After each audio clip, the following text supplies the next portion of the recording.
Palabra de vida. Evangelio de hoy. Padre Carlos Yepes. De la carta a los Hebreos, capítulo 5, versículos 1 al 10. Todo sumo sacerdote, escogido entre los hombres, está puesto para representar a los hombres en el culto a Dios, para ofrecer dones y sacrificios por los pecados. Él puede comprender a los ignorantes y extraviados, ya que él mismo está envuelto en debilidades. A causa de ellas, tiene que ofrecer sacrificios por sus propios pecados, como por los del pueblo. Nadie puede arrogarse este honor. Dios es quien llama, como en el caso de Aarón. Tampoco Cristo se confirió a sí mismo la dignidad de sumo sacerdote, sino aquel que le dijo: «Tú eres mi hijo, yo te he engendrado hoy». O como dice otro pasaje de la Escritura: «Tú eres sacerdote eterno, según el rito de Melquisedec». Cristo en los días de su vida mortal, a gritos y con lágrimas, presentó oraciones y súplicas al que podía salvarlo de la muerte. Cuando en su angustia fue escuchado, Él, a pesar de ser hijo, aprendió sufriendo a obedecer, y llevado a la consumación, se ha convertido para todos los que le obedecen en autor de salvación eterna, proclamado por Dios sumo sacerdote según el rito de Melquisedec. Palabra de Dios. Te alabamos, Señor. Salmo 110. Tú eres sacerdote eterno, según el rito de Melquisedec. Oráculo del Señor a mi Señor, siéntate a mi derecha, y haré de tus enemigos estrado de tus pies. Tú eres sacerdote eterno, según el rito de Melquisedec. Desde Sión extenderá el Señor el poder de tu cetro, somete en la batalla a tus enemigos. Tú eres sacerdote eterno, según el rito de Melquisedec. Eres príncipe desde el día de tu nacimiento, entre esplendores sagrados. Yo mismo te engendré, como rocío, antes de la aurora. Tú eres sacerdote eterno, según el rito de Melquisedec. El Señor lo ha jurado, y no se arrepiente. Tú eres sacerdote eterno, según el rito de Melquisedec. Tú eres sacerdote eterno, según el rito de Melquisedec. Del Santo Evangelio según San Marcos, capítulo 2, versículos 18 al 22. En aquel tiempo, los discípulos de Juan y los fariseos estaban de ayuno. Vinieron unos y le preguntaron a Jesús: «Los discípulos de Juan y los discípulos de los fariseos ayunan, ¿por qué los tuyos no?»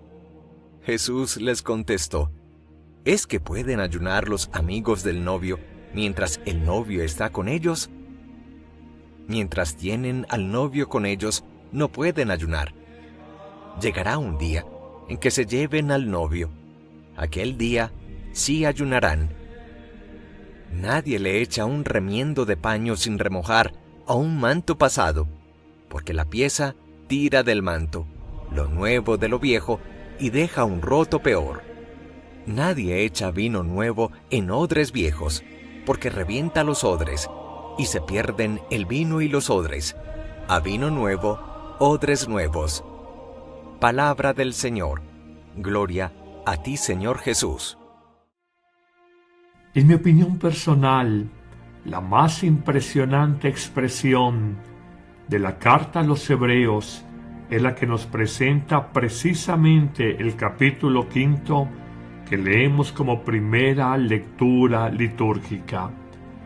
Hablando sobre el sacerdocio supremo de Cristo que viene de Melquisedec, a diferencia del sacerdocio levítico o de la tribu de Leví que venía por tradición familiar, Jesús muestra la superioridad de su sacrificio, de su sacerdocio, de su ofrenda a Dios, pero al mismo tiempo reconoce que en los sacerdotes, los del Antiguo Testamento, y podríamos decir que el sacerdocio en tiempos de la Iglesia, estamos llenos de debilidades y tenemos que ofrecer sacrificios, no solamente por el pueblo, sino también por nuestras propias faltas y pecados personales. Aún el mismo Cristo, siendo sumo sacerdote, según el rito de Melquisedec, nos dice en una expresión sencillamente magistral que Jesús, y hablando de su pasión, y así lo describe la carta a los Hebreos, en los días de su vida mortal, a gritos y con lágrimas, presentó oraciones y súplicas a Dios Padre que podía salvarlo de la muerte, cuando en su angustia fue escuchado. Nos muestra que el mismísimo Hijo de Hombre e Hijo de Dios, Jesucristo, tuvo que sufrir, y no es solamente una realidad del ser humano, sino del mismo Hijo de Dios, y que solo a fuerza de su oración y súplica, que salía de lo profundo de su corazón, fue rescatado del mayor mal en esta tierra, el mal de la muerte, fue escuchado por el Padre Dios y resucitado por Él. Y continúa este texto precioso de Hebreos capítulo 5, cuando dice: Jesús, a pesar de ser hijo, aprendió, sufriendo, a obedecer. ¿Cómo nos pone a pensar esta expresión? Y cómo descubrimos que la obediencia a Dios, a su ley, sabia, perfecta, eterna, universal, muchas veces va en contravía de nuestros criterios y pareceres humanos y personales. Y esto nos genera grande sufrimiento, como ocurrió a Cristo cuando frente al drama, la tragedia de su propia pasión y crucifixión, quiso en definitiva evitarla. Aparta de mí este cáliz, recordamos en el Evangelio de la Pasión de San Juan, pero al final Jesús en obediencia dice: no se haga mi voluntad sino la tuya. Y concluye este texto de Hebreos capítulo 5 diciendo: y llevado a la consumación, o sea, la obra de la redención, su muerte, Jesús se ha convertido para todos los que le obedecen en autor, en camino de salvación eterna, proclamado por Dios sumo sacerdote según el rito de Melquisedec. Hoy, que no nos escandalice la cruz, el sufrimiento, que el mismo Hijo de Dios, con lágrimas, con gritos, fue escuchado en su dolor por el Padre Dios, y ante el temor natural que todos sentimos frente a la muerte, la síntesis de todos los males, Dios Padre escuchó a Cristo y lo resucitó. Y así también nosotros, si aprendemos a ser obedientes, aunque suframos en ese camino de obediencia, encontraremos camino de redención y de salvación para nuestra vida. Cristo sacerdote es elegido por Dios. Cristo sacerdote es comprensivo con los hombres. Qué hermosa lección la que nos deja esta primera lectura de la carta a los Hebreos. Pero pasemos al Evangelio de hoy, donde encontramos un nuevo round, una nueva pelea, una nueva disputa, un nuevo enfrentamiento de Jesús con los fariseos. Ya no se trata simplemente de la incomprensión de estos últimos porque Jesús perdonó los pecados a un tullido, porque hace la elección de un publicano y lo llama a seguirlo, sino que ahora murmuran de Cristo y de sus discípulos, porque no ayunan según la costumbre judía de ayunar 2 veces por semana, lunes y jueves, como signo de una espera mesiánica, de una espera confiada del Salvador. Jesús les dice con mucha naturalidad: pero si yo soy el novio y el reino de los cielos es la fiesta de la vida, ¿por qué ayunar? Hay motivo para la alegría, para el gozo, para la fiesta, para el banquete. si yo soy el vino nuevo, si soy la novedad de la vida, porque tienen que ayunar.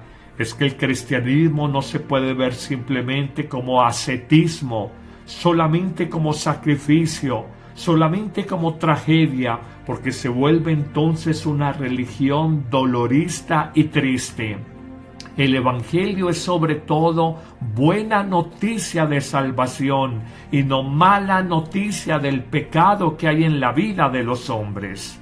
Y parece que algunos no fueran anunciadores de buenas sino de malas noticias, porque su tono grave, su acento en las tragedias, en los dramas de la vida, nos hace a veces incapaces de reconocer que Jesús es el novio y que nosotros, los discípulos de Jesús, estamos de fiesta, que solo cuando Jesús falte ayunaremos, pero además reconocer que Jesús es la novedad, el vino nuevo, si se quiere, el paño nuevo, y ya no podemos sentir nuestra vida como un paño, una sobrecama remendada, rota. No más vidas remendadas, no más dolores en nuestra existencia. Cristo ha venido para sanar tus heridas, y por sus heridas en la cruz, por su sangre derramada, por su vida entregada, hemos sido todos sanados. Hoy hay que dejar esos odres o bolsas de cuero donde se almacenaba el vino, hay que dejar esos odres atrás, entendiendo los odres viejos como la mentalidad de los judíos, como las instituciones judías que eran incapaces, representadas en los fariseos y en los escribas, eran incapaces de entender la vida nueva de Jesús, relaciones nuevas fundadas sobre la misericordia, sobre el servicio, sobre el perdón, sobre la compasión, sobre la solidaridad, sobre la ayuda y la entrega a los demás. Atrás quiere dejar Jesús esa mentalidad judía, esos odres viejos, esos paños de tela viejos, significados en creer que ser religioso es ser legalista, caer en el cumplimiento de leyes, de ritualidades religiosas. Esta es una tentación de todos los tiempos, de todas las épocas, así como encontramos cristianos frescos en su espiritualidad, que sienten que la religión es sobre todo experiencia de amor, experiencia de libertad, experiencia de paz, experiencia de donación de la vida. No faltan los cristianos viejos, como los odres o paños viejos, como los fariseos y escribas en tiempos de Jesús, que piensan que ser cristiano es cumplir con unos ritos, juzgar a los demás, sentirse mejor que los otros, darse golpes de pecho, cerrar los ojos y pensar en una relación intimista con Dios, que me puedo desligar de la vida de los demás. El ayuno es importante, nadie lo niega. El ayuno lo observan y lo piden las grandes religiones en el mundo. Pero por encima del ayuno, que es un medio ascético, está la alegría, la fiesta, la gracia, la Pascua, la comunión de vida con Dios. Señor, gracias por este Evangelio. No permitas que sea un viejo cristiano como los fariseos y escribas de hace 2000 años, sino ayúdame a entender la dinámica siempre fresca, siempre nueva del Evangelio, el vino nuevo, el vino mejor que nos permite una vida con mayor plenitud. Que el Señor te bendiga en abundancia en este día, en el nombre del Padre, y del Hijo, y del Espíritu Santo. Amén.